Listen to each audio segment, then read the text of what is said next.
Ang unang sulat ni Pedro, unang kabanata. Mula kay Pedro, apostol ni Jesucristo, sa mga hinirang ng Diyos na nakakalat sa mga lalawigan ng Ponto, Galacia, Cappadocia, Asia at Bithynia. Kayo'y pinili ng Diyos Ama ayon sa kanyang kaalaman sa mulat-mula pa at ginawang banal ng Espiritu Santo upang maging masunurin kay Jesucristo at maging malinis sa pamamagitan ng kanyang dugo. Sumainyo nawa ng sagana ang pagpapala at kapayapaan. Pasalamatan natin ang Diyos at Ama ng ating Panginoong Jesucristo dahil sa laki ng habag niya sa atin. Tayo'y binigyan niya ng isang panibagong buhay sa pamamagitan ng muling pagkabuhay ni Jesucristo mula sa mga patay, at ito ang nagbigay sa atin ng buhay na pag-asa. Makakamit natin ang isang kayamanang di masisira, walang kapintasan at di kukupas, na inihanda niya sa langit para sa inyo. Sapagkat kayo'y nanalig, iingatan kayo ng kapangyarihan ng Diyos habang hinihintay ninyo ang kaligtasang niyan na ihahayag sa katapusan ng panahon. Ito'y dapat ninyong ikagalak kahit na maaaring magdanas muna kayo ng iba't ibang pagsubok sa loob ng maikling panahon. Ang gintong nasisira ay pinaparaan sa apoy upang malaman kung talagang talisay. Gayon din naman, ang inyong pananampalataya na higit na mahalaga kaysa ginto ay pinaparaan sa pagsubok upang malaman kung talagang tapat. Sa gayon kayo'y papupurihan, dadakilain at pararangalan sa araw ng mahayag si Jesucristo. Hindi ninyo siya nakita kailanman, ngunit siya'y inibig na ninyo. Hindi pa rin ninyo siya nakikita hanggang ngayon, ngunit nananalig na kayo sa Kanya. Dahil dito'y nag-uumapaw na sa inyong puso ang kagalakang di kayang ilarawan sa salita, sapagkat tinatanggap na ninyo ang bunga ng inyong pananampalataya, ang inyong kaligtasan. Tungkol sa kaligtasang ito, masusing nagsiyasat at nagsuri ang mga propetang nagpahayag tungkol sa kaloob na nakalaan sa inyo. Sinuri nila kung kailan at paano ito mangyayari. Ang panahong ito ang tinutukoy ng Espiritu ni Kristo na nasa kanila nang unang ipahayag nito ang hirap na titiisin ni Kristo at ang karangalang tatamuhin niya. Nang kanilang ipahayag ang mga katotohanan ito, ipinaunawa sa kanila ng Diyos na ang ginagawa nila ay para sa inyo at hindi para sa kanila.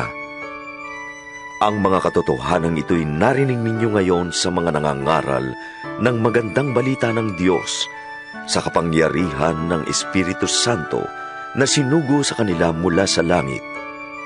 Maging ang mga anghel sa langit ay nanabik na maunawaan ang mga katotohanan ito.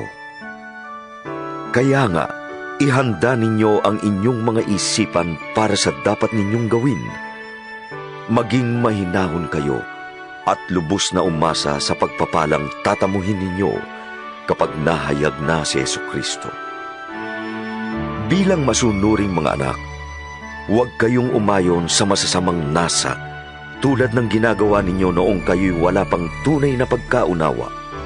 Dahil ang Diyos na pumili sa inyo ay banal, dapat din kayong magpakabanal sa lahat ng inyong ginagawa, sapagkat nasusulat, magpakabanal kayo, sapagkat ako'y banal. Walang itinatangi ang Diyos. Pinapahalagahan niya ang bawat isa ayon sa mga ginawa nito. At dahil tinatawag ninyo siyang Ama, igalang ninyo siya habang kayo'y nabubuhay. Alam ninyo kung ano ang ipinantubos sa inyo sa walang kabuluhang pamumuhay na inyong minana sa inyong mga magulang. Ang ipinantubos sa inyo'y hindi ang mga bagay na nasisira o nauubos, tulad ng ginto o pilak, kundi ang mahalagang dugo ni Kristo. Siya ang korderong walang batik at kapintasan. Pinili na siya ng Diyos sa gawain ito bago pa nilikha ang daigdig. At ipinahayag siya alang-alang sa inyo bago sumapit ang katapusan ng mga panahon. Dahil kay Kristo, nanalig kayo sa Diyos na sa Kanya'y muling bumuhay at nagparangal. Kaya't ang inyong pananampalataya at pag-asa ay nasa Diyos. Ngayong malinis na kayo dahil sa inyong pagsunod sa katotohanan at nag-ahari na sa inyo ang tapat na pag-iibigan bilang magkakapatid, naway maging maalab at taos sa puso ang inyong pagmamahalan. Sapagkat muli kayong isinilang, hindi sa pamamagitan ng taong may kamatayan, kundi sa bisa ng buhay at di nagbabagong salita ng Diyos. Ayon sa kasulatan, ang lahat ng tao ay gaya ng damo, gaya ng bulaklak nito ang lahat niyang kariktan. Ang damo ay natutuyo at nalalanta naman ang bulaklak. Ngunit ang salita ng Panginoon ay mamamalagi kailanman. At ang salitang ito, ang magandang balitang ipinangaral sa inyo. Ikalawang kabanata. Kaya nga, talikuran na ninyo ang lahat ng kasamaan, ang lahat ng pandaraya, pagkukunwari, pagkainggit, at paninirang puri. Gaya ng sanggol, kayo'y manabik sa dalisay na gatas na espiritual upang umunlad kayo sa pananampalataya hanggang makamtan ninyo ang ganap na kaligtasan. Sapagkat sinasabi sa kasulatan, naranasan na ninyo ang kabutihan ng Panginoon. Lumapit kayo sa Kanya. Siya ang batong buhay na itinakwil ng mga tao, ngunit pinili ng Diyos at mahalaga sa Kanyang paningin.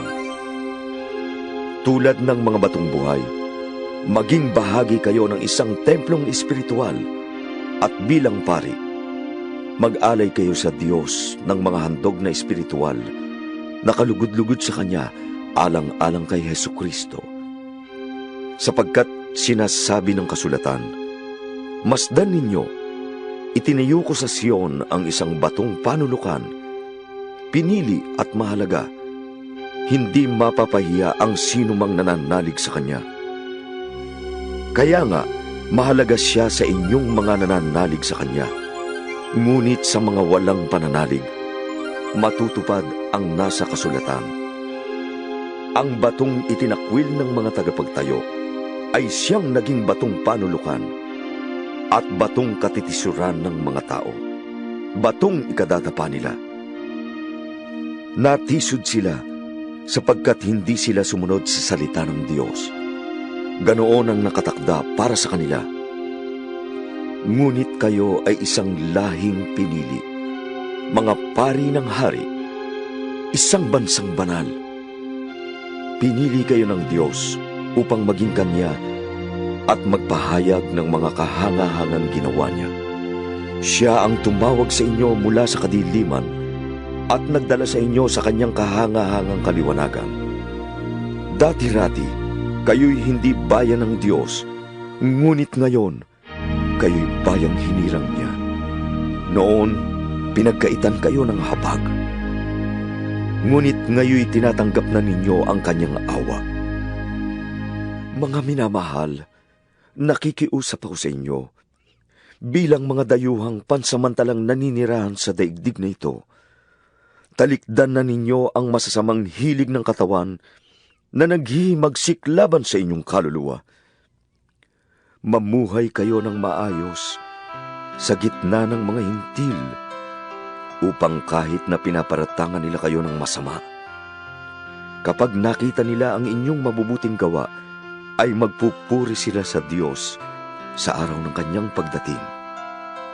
Alang-alang sa Panginoon, pasakop kayo sa lahat ng may kapangyarihan sa bayan, sa emperador na siyang pinakamataas, at sa mga gobernador na isinugo niya upang magparusa sa mga gumagawa ng masama at magparangal sa mga gumagawa ng mabuti, sapagkat ibig ng Diyos na sa pamamagitan ng inyong wastong pamumuhay ay mapatigil ninyo ang mga hangal sa kanilang kamangmangan. Mamuhay kayong tulad ng mga taong malaya. Subalit ang kalayaang ito ay huwag ninyong gawing pantakip sa paggawa ng masama. Sa halip, mamuhay kayo bilang mga alipin ng Diyos. Igalang ninyo ang lahat ng tao at mahalin ang mga kapatid kay Kristo. Mamuhay kayo ng may takot sa Diyos at may paggalang sa emperador. Mga alipin, magpasakop kayo sa inyong mga amo at igalang ninyo sila, hindi lamang ang mababait kundi pati ang malulupit, sapagkat kapuri-puri ang nagtitiis ng parusa kahit walang kasalanan, bilang pagsang-ayon sa kalooban ng Diyos. May pagmamalaki ba ang magtiis ng parusa kung ito ay dahil sa paggawa ng masama? Hindi. Ngunit kung magtiis kayo ng hirap sa kabila ng paggawa ninyo ng mabuti, pagpapalain kayo ng Diyos. Ang pagtitiis ng hirap ay bahagi ng pagkatawag sa inyo ng Diyos, sapagkat nang si Kristo ay magtiis para sa inyo, binigyan niya kayo ng halimbawang dapat tularan. Hindi siya gumawa ng anumang kasalanan o nagsinungaling kailanman. Nang siya'y insultuhin, hindi siya gumanti. Nang siya'y pahirapan, hindi siya nagbanta. Sa halip, nanalig siya sa Diyos na makatarungan. Sa kanyang pagkamatay sa krus, dinala niya ang bigat ng ating mga kasalanan upang tayo'y mamatay na sa kasalanan at mamuhay ayon sa kalooban ng Diyos. Kayo'y gumaling sa pamamagitan ng kanyang mga sugat. Kayo ay gaya ng mga tupang naligaw, ngunit tinipon kayong muli ng pastol at tagapag-alaga ng inyong mga kaluluwa. Ikatlong kabanata. Kayo namang mga babae, pasakop kayo sa inyong asawa. At kung mayroon sa kanila na hindi pa naniniwala sa salita ng Diyos, maihikayat din silang sumampalataya dahil sa inyong magandang asal. Hindi na kayo kailangang magpaliwanag pa sa kanila. Sapat nang makita nila ang inyong makadiyos at malinis na pamumuhay. Ang inyong ganda ay huwag maging panlabas tulad ng pag-aayos ng buhok at pagsusuot ng mga gintong alahas at mamahaling damit. Sa halip, pagyamanin ninyo ang gandang nakatago sa puso, ang gandang walang kupas na likha ng maamo at mapayapang diwa na lubhang mahalaga sa mata ng Diyos. Iyan ang kagandahang ipinakita ng mga banal na babae noong unang panahon. Sila'y umasa sa Diyos at nagpasakop sa kanilang mga asawa. Tulad ni Sarah, sinunod niya at tinawag na Panginoon ang asawa niyang si Abraham.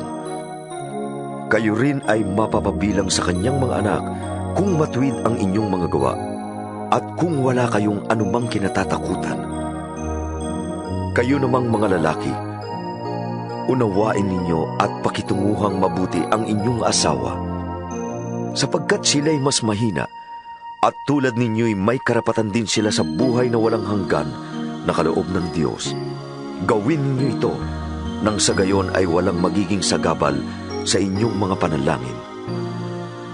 Sa aking pagtatapos, magkaisa kayo at magdamayan. Magmahalan bilang magkakapatid at maging mahabagin at mapagpakumbaba. Huwag ninyong gantihan ng masama ang gumagawa sa inyo ng masama. Huwag ninyong sumpain ang sumusumpa sa inyo. Sa halip, pagpalain ninyo sila dahil pinili kayo upang tumanggap ng pagpapala ng Diyos. Ayon sa nasusulat, ang may nais ng payapa at saganang pamumuhay, dila niya'y pigilan sa paghabi ng kasamaan.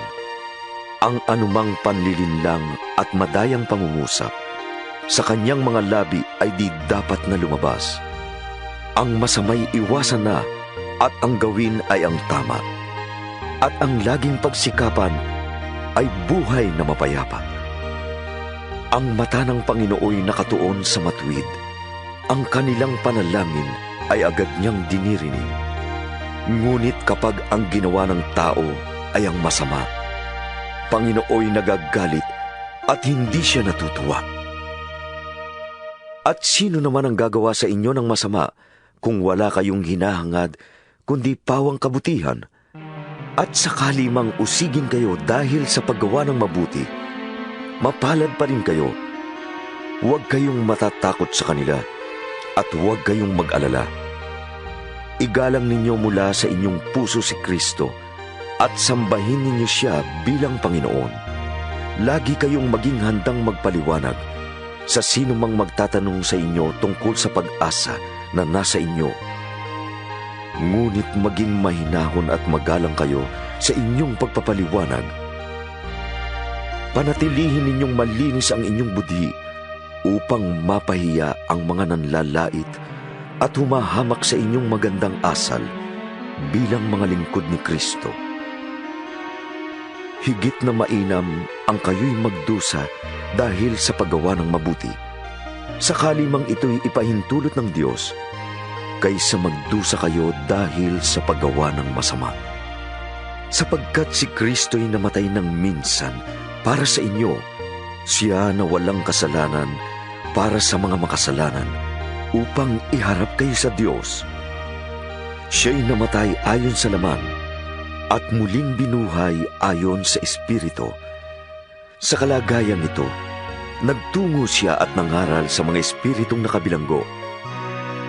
Sila ang mga espiritong ayaw sumunod nang sila'y matyagang hinihintay ng Diyos noong panahon ni Noe, samantalang ginagawa nito ang malaking barko. Ilang tao, 8 lamang ang nakaligtas sa baha. Ang tubig ay larawan ng bautismong nagliligtas sa inyo ngayon. Ang bautismo ay hindi paglilinis ng dumi ng katawan, kundi isang pangako sa Diyos, buhat sa isang malinis na budhi. Inililigtas kayo ng bautismo sa pamamagitan ng muling pagkabuhay ni Jesucristo na umakyat sa langit at ngayon nasa kanan ng Diyos. Nagahari siya roon sa mga anghel at sa mga kapangyarihan sa langit. Ika-4 na kabanata. Dahil si Kristo'y nagtiis ng hirap sa buhay na ito, kayo man ay dapat maging handang magtiis, sapagkat ang nagtitiis ng hirap sa buhay na ito ay tumalikod na sa kasalanan. At ang pinagsisikapan niya sa buhay na ito ay ang sumunod sa kalooban ng Diyos, hindi sa nasa ng laman. Sapat na ang panahong inaksaya ninyo sa paggawa ng mga bagay na kinahuhumalingan ng mga di kumikilala sa Diyos. Kahalayan, masasamang nasa ng laman, paglalasing, walang tigil na pagsasaya, pag-iinuman, at kasuklam-suklam na pagsamba sa mga Diyos-Diyusan. Nagtataka nga sila kung bakit hindi na kayo sumasama ngayon sa kanilang magulong pamumuhay, kaya kayo'y sinisiraan nila. Ngunit mananagot sila sa Diyos na hahatol sa mga buhay at mga patay.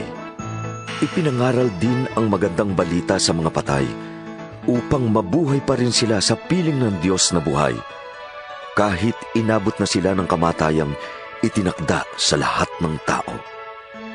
Malapit na ang wakas ng lahat ng bagay, kaya't maging mapagtimpi kayo at panatilihing malinaw ang inyong pag-iisip upang kayo'y makapanalangin. Higit sa lahat, magmahalan kayo ng tapat, sapagkat ang pagmamahal ay pumapawi ng maraming kasalanan. Huwag maging mabigat sa inyong loob ang pagpapatuloy sa inyong mga kapatid sa inyong bahay. Bilang mabubuting katiwala ng iba't ibang kaloob ng Diyos, gamitin ninyo ang kakayahang tinanggap ninyo sa kapakinabangan ng lahat. Ikaw ba'y tagapangaral? Ipangaral mo ang salita ng Diyos. Ikaw ba'y tagapaglingkod?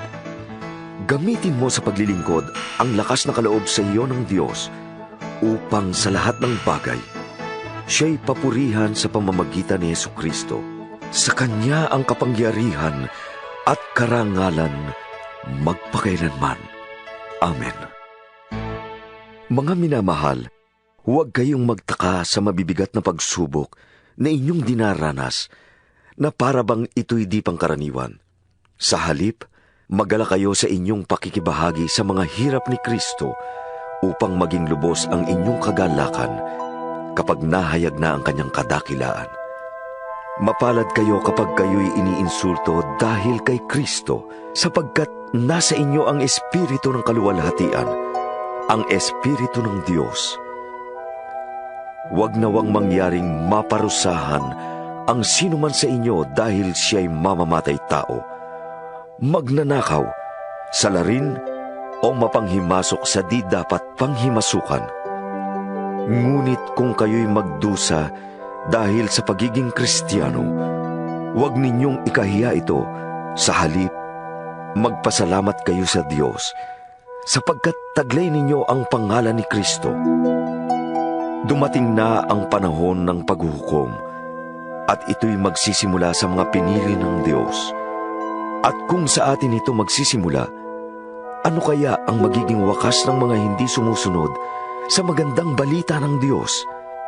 Tulad ng sinasabi ng kasulatan, kung mahirap maligtas ang matuwid na tao, ano kaya ang kahihinatnan ng mga makasalanan at di kumikilala sa Diyos? Kaya nga, ang mga naghihirap dahil sa ito ang kalooban ng Diyos ay dapat magtiwala sa lumikha at magpatuloy sa paggawa ng mabuti. Ang Diyos ay laging tapat sa kanyang pangako. 5 Kabanata. Sa mga namumuno sa inyo, nananawagan ako bilang isa ring pinuno ng iglesia na tulad ninyo. Saksi ako sa mga paghihirap ni Kristo at makakabahagi ako sa karangalang malapit ng ipahayag. Nakikiusap ako sa inyo. Alagaan ninyo ang kawan ng Diyos na ipinagkatiwala sa inyo. Alagaan ninyo ito ng maluwag sa loob at hindi napipilitan lamang. Yan ang ibig ng Diyos. Gampanan ninyo ang inyong tungkulin, hindi dahil sa pera, kundi dahil gusto ninyong makapaglingkod. Hindi bilang Panginoon ng inyong nasasakupan, kundi maging halimbawa nila kayo. At pagparito ng pinakapunong pastol, ay tatanggap kayo ng maningning na koronang di kukupas kailanman. At kayo naman, mga kabataan, pasakop kayo sa mga pinuno ng iglesia. Magpakababa kayong lahat, sapagkat nasusulat, sinasaway ng Diyos ang mapagmataas, at kinalulugdan niya ang may mababang loob.